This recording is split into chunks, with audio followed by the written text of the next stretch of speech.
Welcome to Laundromat News Today. I'm America's favorite Laundromat News anchor, probably the only one, and if not the only one, then I am my mom's favorite Laundromat News anchor, Jordan Berry, and I'm here with news from around the world in the laundromat industry. First and foremost, I've got to acknowledge Nate Brim and Brendan Understall of Best Wash for this brand new hat, which I love. Thank you guys. Shout out to you guys. And hey, huge event coming up later on this year, October 5th to 7th, the second, maybe annual. I'm going to call it the second annual because it was last year and again this year's, but the second annual Laundry CEO conference that Waleed Cope is putting on, former podcast guest, all around awesome guy and kind of laundromat hero to many, is putting on the Laundry CEO conference in Dallas, Texas, October 5th to 7th. Tickets are now on sale. So check out laundryceo.com to grab tickets to that. I would just say I was at the last one last year, and it was the most mind-blowing laundromat conference that you can imagine. I mean, listen, you probably can't imagine a mind-blowing experience at a laundry conference, but it was exactly that. Speakers were incredible. Attention to detail was amazing. Food was amazing. Seating was amazing. I may or may not have driven a Ferrari as a direct result of that. So there's a lot of really great stuff going on. You don't want to miss it. Wally put on a really great program last time. And listen, you're only going to get better, right? So I can't even imagine where up is from there, but Waleed can do it. So go to laundryceo.com to go sign up and grab tickets. Again, October 5th to 7th in Dallas, Texas. Don't miss it. Okay. Listen, we're taking a loss here. I just wanted to share this little story that came out of Atlanta where a laundromat was shut down and turned into a breakfast diner. And listen, I feel like that's a loss for us, and I don't like it. I don't like it. So let's up our game. No more turning laundromats into diners. Listen, restaurants are the ones that should be turning into laundromats. Am I right? I'm right. That's right. So let's head over to, I believe Nigeria is where this one is. Yeah, it is in Nigeria. And there's a firm in Nigeria called Aspira Nigeria Limited. And they actually donated a school or a laundromat to a school called Lagos State University.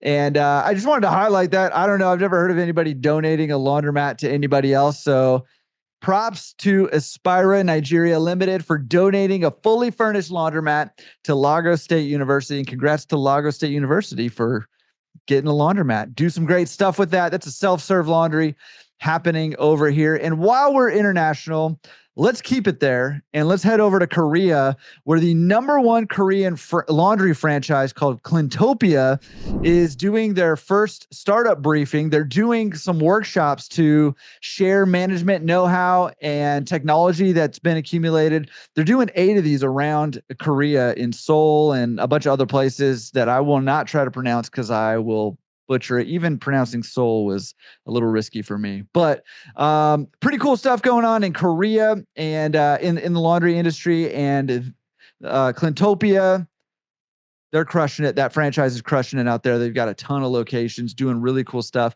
and doing these events to help highlight what's going on in the industry in Korea. So cool stuff there. The other story I wanted to highlight was there was an attempted robbery at a laundromat, and an owner was there processing wash, dry, fold orders as this robber came into the store to hold up the laundromat. And something incredible happened.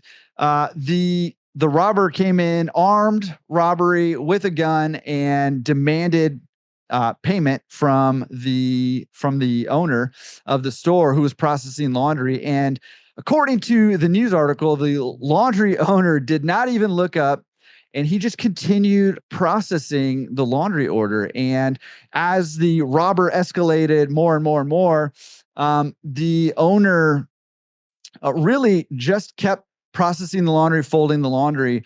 And eventually the robber just left. And as this news reporter was interviewing the owner of like, why didn't you say anything? Why didn't you do anything? Were you scared? And the owner just looked dead into the camera and said, listen, I'm a little embarrassed, but I folded under pressure. You get it? Because he was folding the clothes and under pressure. Okay. All right. That was your joke news story for the day. I'm going to keep working on that, getting better. But that one's not true. The last thing I want to cover is Mason Community Services in Mason, Michigan is giving out some laundry assistance. Listen, we all know if we're in this business, our prices are going up because our costs are increasing. And, when prices go up, that puts pressure on consumers. So Mason Community Service took note of the increasing laundry costs and the burden that puts on its community members, and is doing something to help out. Very cool. So just another reminder, hey, be looking to work with community resources, community services, nonprofits in your area where you can partner with them to, do something good for the community. Right. And kudos to Mason Community Services for, helping people out with their laundry costs, and kudos to those laundromat owners who are partnering with Mason Community Services. They're giving money loaded on an app payment system, which can't really do with a coin store. So just, anecdotal, story there for you. Draw whatever conclusions you want, but just very interesting ways to partner with nonprofits in the community. So be looking for those opportunities out there to give back by partnering with nonprofits and doing something good for the community. Okay, that's it from around the world. A whole bunch of laundromat industry news. Make sure you go sign up and grab tickets early for the Laundry CEO Forum in Dallas, Texas in October. And I'm just going to apologize right up front for, I guess, right at the end here, not up front, at the end, for a really bad joke. But, I'm going to keep practicing. My mom tells me I'm funny. Maybe some of you think possibly there's some potential there someday. I'm Jordan with Laundromat News Today, and we'll see you next week with all the latest and greatest. And if you have a breaking news story or a press release or just something cool that you're doing in or through your laundromat and you want to feature that on the next Laundromat News or any future Laundromat News story, email us at news@laundromatresource.com and we'll make sure you get featured. All right, we'll see you next week.